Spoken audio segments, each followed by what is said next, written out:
Hello, friends. Welcome to the Career Guru Podcast. I am your host, Steve Yanofsky. What a glorious day it is to start your path on a new career. Doors are opening here at the Boston Career Institute even as we speak. And I'm here holding the key for you. So tune in, stay sharp, and enjoy yourself. This is going to be great. Hashtag Let's Career Up. Greetings, my friends, conversationalists, thrill seekers, career gurus, aspiring career gurus, everyone within the sound of my voice coming across to you across the magical waves of the internet. Welcome to episode number 86 of the Career Guru Podcast. We're reaching that amazing milestone of 100 episodes. I can't wait. I haven't yet figured out what I'm going to do on that momentous occasion, but I'll be working on it, and we'll try to figure out something really nifty. I don't want to overhype myself because I have no idea what I might deliver on episode 100, and I hope to live that long. You know, I got to thinking, first of all, by the way, I want to share with you that I received a lot of feedback on some of these episodes that we have done, dealing with all sorts of imposter-related syndromes and so on and so forth. I'm touching a lot of nerve out there. And amazingly enough, I'm getting the feedback on the YouTube shorts where these little blurbs are coming out. Apparently, not everybody wants to tune in for the entire full length of the Career Guru podcast, which I try to keep within 15, 20 minutes, but sometimes I lose track of time. And it goes on a little bit longer. I understand. Believe me, I am one of those people. I don't really watch TV or read the news, but sometimes guilty. I go down that rabbit hole with shorts and reels and so on and so forth. Because some of these blurbs that are of my interests, that the algorithm has picked out, takes me down that place, and I lose myself for 15, 20 minutes of these little blurbs of interesting tidbits of information. Then I've had enough and I go. I hear you. Please feel free to leave me comments on YouTube section or wherever you can leave those blurbs. I get them, I read them, and this is where I come up with all sorts of stuff. And it was during one of these excursions down that rabbit hole that I went to look at some of these reels. I asked myself this question, and I may have already broached the subject in one of our previous podcasts. I don't remember, but I'll tell you again because we may have some new folks joining all the time. The audience is growing. Thank God. I am really grateful for that. And I want to tell you, or at least talk about, how the heck did I end up in healthcare, and how did I become the career guru? It's an interesting thing. I'll tell you a brief story about this. It happened to me in the military, and it's the funniest thing. What happened to me was I decided to enlist while I was still in high school. And the reason I enlisted was, yes, I had certain patriotic feelings and so on and so forth. And without having a sort of a patriotic string and streak within you, rather, I would not recommend joining the military for the quote unquote benefits. They bleed you for every nickel you get in benefits. And unless you truly believe in what you're doing, stay away from the military for the college benefits. Pay for it yourself. Okay, if you do love where you live and you want to contribute to the country's defense, and you're willing to sign on a dotted line, which means that they own you, and they will throw you anywhere they wish, no matter what your contract says during enlistment. I'm going to sip on a quick cup of tea to hydrate myself, as the podcast engineer often reminds me I must stay hydrated. So I'm going to hydrate myself. Forgive the occasional slurp. And so I signed up to be a radar maintenance technician in high school because I had a keen interest in aviation and flight, and pursuing a career in engineering. And so that seemed rather interesting. My aptitude scores were high enough, so I decided to sign up to become one of those. But if you want to make God laugh, make plans. So I made plans. I signed on the dotted line and I went. It turned out that in small print it said, the Army has the right to change your plans at their convenience. And so it turned out that instead of becoming a aviation radar technician, they put me into infantry, which means a foot soldier. I didn't appreciate that, but there was no one to complain to. I struggled with that one because instead of going to some posh training center, I ended up in Fort Benning, Georgia during the hottest summer in 100 years. And being a Northeasterner and so on and so forth, it was quite an adventure, perhaps a podcast all of its own. Maybe number 100, I'll share some of my um, experiences from Fort Benning, Georgia. Those of you who have been back in the day, I'm with you, or you're with me, whatever. So I get there, really not liking the infantry all that much. And one day they were looking for volunteers. Now, there's an old standing um, law, if you will, an unspoken law. Don't volunteer for anything in the Army. Well, I volunteered anything but whatever the infantry had in store that day because they wanted people to volunteer at a first aid station to work with the medics. And I said, what the heck? Like I said, anything better than infantry duties? Let's go. And I ended up spending a day with the medics. And I was good. And the medics said, hey, you're good. You really should think about this. And I don't know. The heck, other people's opinion. I still want electronics. I still want engineering. This is what I was studying for in high school. That's another conversation all in itself. What happened to me in high school? If you want to know, I'll let you know. It was quite exciting. If that interests you, send me a blurb, please, and I can talk about it. I don't just want to talk about my high school experience. God, it's you know, it's what is it? 2026. Geez, I just missed my 40th anniversary. Oh gosh. In any case, the following day after being stationed with the medics, I was actually able to, what I think, or at least I was told, I saved somebody's life from heat stroke.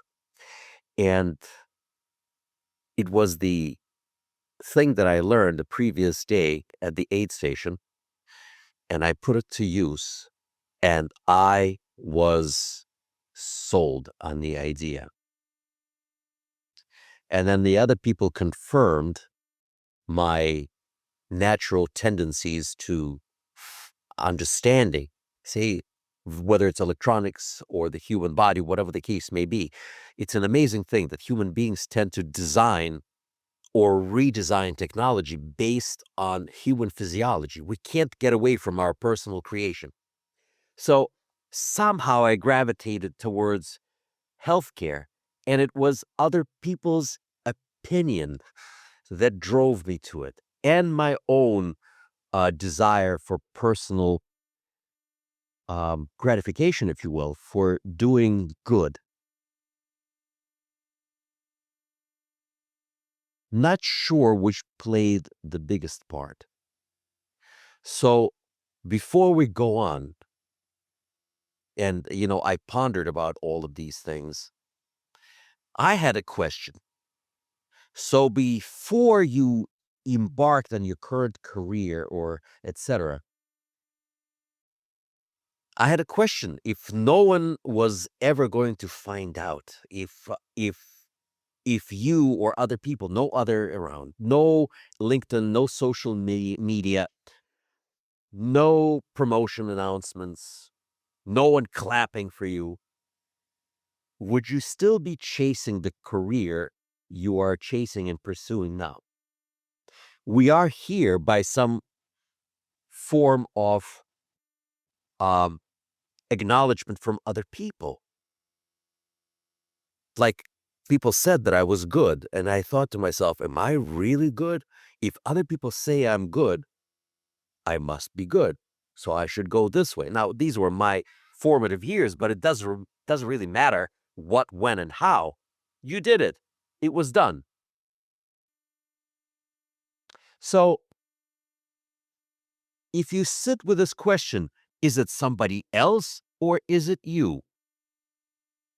Because we're building something, but is it your inner edge that's driving it? Or is it the clapping of the audience that is moving you forward in this career? Right? Are we honest? We're still sort of floundering around, and maybe not floundering, we're hovering around this whole concept of imposter syndrome, right? So we're somewhere in that neck of the woods. This is at least where my headspace is. This is where a lot of the people whose nerves were touched by our recent podcasts. So are we the imposters? Are we being dishonest? Are we really who we are? Did we really choose this career? Or did the career choose us? Did other people do this? And how is this important, for us? Were the decisions wrong? I don't believe so. The decisions um, are ever wrong. A decision is a decision. You know, it's I am not a big fan of saying, "Oh, I made a mistake." No, it's not about that. It's about really your identity once again. I started this conversation about how I got here, and you know, I really wanted you to sort of tap into where I am today. I'm perfectly happy. I'm very content where I am. Healthcare really fused all of my interesting features of my own personal character and the things that I like. I like to help. I do. I am a helper, not in the negative way that we defined it earlier, but I like to help people. It brings me satisfaction, and especially if I get paid from doing it. So I like technology. Healthcare is full of technology. It doesn't matter where in healthcare you are today, it's all about technology. I mean, you think, for example, in surgery, it's just about doctors and nurses standing with scalpels and clamps and this, that, and the other thing, and they're performing surgery. Let me tell you something. Recently we lost the computer network in the hospital. And guess what? Full day of surgery was canceled. I mean, it's a financial disaster for the hospital. It is a difficulty for uh, the patients, their families, and so on and so forth. Emergency services, surgeries did take place whenever possible. But if you think about what is interconnected together, I know I'm sort of deviating a little bit, but I'm just letting you know that, you know, uh, a little glimpse into me. So the technology is there, and the amazing instrumentation that exists, totally incredible medical imaging and surgical instruments. Sometimes you look at a surgical instrument today, and it's not what you think. These are not scissors. These are not clamps. These are not scalpels. Yes, they still exist. But sometimes there are these instruments where just the handle itself, a handle to an instrument that does the most amazing thing in itself, but just the handle to that instrument is its own incredible computer that the surgeon holds. And I'm not even talking about the robotic instruments today. So there's a lot of stuff out there. So talking about me, the engineering side of me, the love for engineering technology state, the desire to help people and desire to receive that incredible high from uh, contributing to the well-being of other people, their their health, their lives. Because you hold it in your hands, no matter what you do, even if you're swinging them up in a hospital, you're contributing to the well-being of people. I think just think about it. If you didn't clean the hospital patient room well enough, and there were infections that ensued thereafter due to your poor, or you cleaned the room so well that the hospital-borne infections were prevented. It's all of these things are intertwined together. And the question is, I found my niche, or did it find me? Was I pushed into this by other people's opinion? Does it matter? Does it matter? None of it is bad. All of it is good. The question is, really, would you be better someplace else? What was that inner edge that you may have pursued but got sidetracked? This identity, the purpose of your whole professional existence, that foundation, that axis, this is where everything else sits. This is where everything revolves around. And the fact that you chose something or it chose you is not an imposter trap. It's not a helper trap that we talked about before. It may be an audience trap. But trap is too big. Where building your career, where the primary customer, if you will, of your decisions is the other people's perception of you and not your own sense of whether the work fits you. Now, in my case, as I explained, it does. But sometimes a lot of people are staggering and they're basing their decision on other people. So if no one cared, would you still do this? Am I energized by the work itself or by the win that I get? If I pictured myself explaining my choice to my future self 10 years from now, well, in my case, it would be hopefully the retired me or something like that. Does the explanation hold up on its own? Or does it lean on what other people thought or think, or you think they will think? See, none of this is, black and white. There's no pass fail here. The point here is not to get a perfect score. The point is to figure out which way you're leaning in yourself. And all of that contributes to ultimately to your success, your happiness, your future development. So you kind of should figure this out, because just showing up to work to get a paycheck, it's not for any of you listening to this podcast. There are people who can go and work in the factory all their lives, assembling cardboard boxes or cutting soles to shoes, and all their job entails is just putting the lever. And God bless those people. They do exist, and there's nothing wrong with it. Okay? If this is what you believe you were meant to do, by all means. And as long as you enjoy it and you get paid well for it, it's all good. There's no wrong unless it's wrong for you. And the question is, are you just struggling through your day? Are you just pushing yourself to get through there? And there is no ambition associated with what you're doing. You're not growing, you're staggering. You're just there. And it's kind of unhealthy. Your ambition, your performance are not there. Even the recognition for what you do doesn't really matter to you. The goal here is to be able to combine the ambition, or audience. They are not enemies of one another. Okay, they can work together. The question is, which one is more important for you? Whatever you do may look good to others. It may not look good to you, and you have to question yourself: do I do this? Do I make that shift? Do I make that change? Do I drop what people are thinking of me? A lot of people invest a lot of time and money going to school. I have so many friends who are doctors, lawyers, people who we consider to be high professionals, people who are PhDs. I have a dear friend of mine who holds a PhD in mathematics. You know what he wants to do?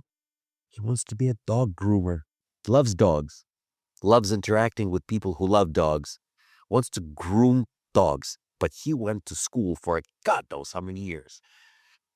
Good schools, phenomenal schools, tremendous mathematical brain. He wants to be a dog groomer. He's trying to find the way how to get that done. By all means, but you look back and say, what will the people say?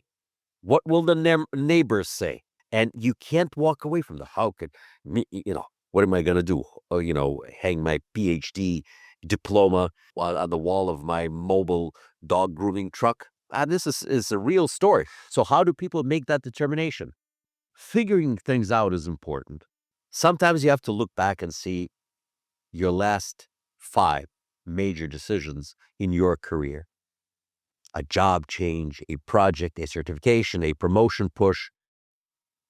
For each one of these things, ask yourselves honestly, and honesty is important.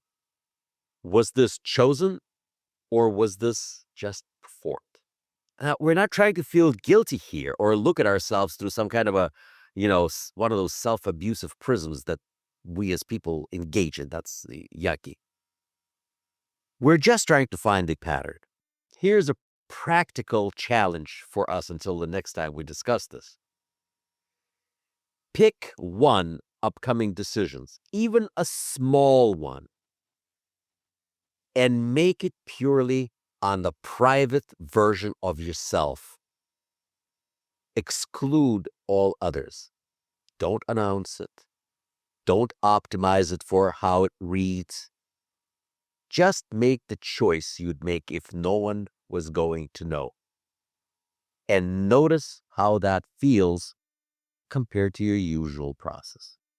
And then follow up with some more of these decisions and see where that lands you. It's not about disappearing or stopping caring about what other people think. See, that's just not realistic. And it's not even healthy to do that. It's about making sure the audience isn't in the driver's seat. When your own read on the work becomes the primary filter again, most people find the work actually gets better, not worse, because you stop bending decisions to be legible to other people and just start bending them to be true to your core. So think about this. Somewhere after you listen to this podcast, until the next time we meet, you're going to have a big choice, small choice, middle-sized choice, where part of the pull is how will this look, okay? When that happens, pause and ask the private version of yourself this question before you make the decision. See what happens. See where that takes you. And we will continue to talk about this again. I look forward to your comments. I hope this struck a chord with you. And on that note, I will end podcast number 86. I'll await anxiously your feedback, and I will share with you my own thoughts moving forward. Thank you all for being here. God bless you all. Career Guru, signing off. Well, friends and aspiring career gurus, this was fun. Thank you for tuning in. I feel enlightened, I feel empowered, and I'm feeling grateful that we spend time with you. For more information about Boston Career Institute, please visit our website, bostoncareer.org. Boston Career Institute has 3 campuses located in Brookline, Massachusetts, Malden, Massachusetts, and Lowell, Massachusetts.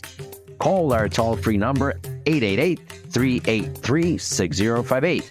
For questions, comments, and/or information about our podcast, email me at thecareerguru@bostoncareer.org. The Career Guru podcast is available on Apple Podcasts, Spotify, our website, bostoncareer.org, or wherever you stream your podcast. Subscribe, stream, rate, and review our shows. Your rating and reviews help our show reach new audiences. Produced by PodPro Entertainment, The Career Guru lives within a network of podcasts located at podproentertainment.com. #TheNewRadio. Looking forward to seeing you soon. All the best to you. My name is Steve Yanofsky. I am the Career Guru. May God bless you. #Let's Career Up.